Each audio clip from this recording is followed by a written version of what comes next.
राजधानी लखनऊ से होकर गुजरने वाला हाईवे जो कई जिलों को जोड़ता है, वहीं हाईवे पर सड़क कम और गड्ढे ज्यादा नजर आ रहे हैं। ये हाईवे बाराबंकी, फैजाबाद, अयोध्या, बस्ती, गोरखपुर, कुशीनगर, संत कबीर नगर और बिहार व नेपाल को भी जोड़ता है।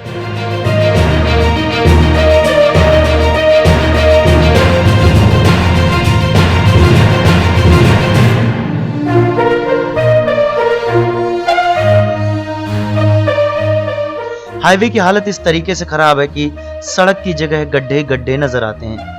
लखनऊ से होकर वीआईपी अयोध्या, गोरखपुर के लिए भी जाते हैं, लेकिन क्या उनकी नजर इन सड़कों पर नहीं पड़ती है? बाराबंकी रोनाही टोल पर भी टोल देकर खराब सड़कों पर चलने का क्या मतलब बनता है?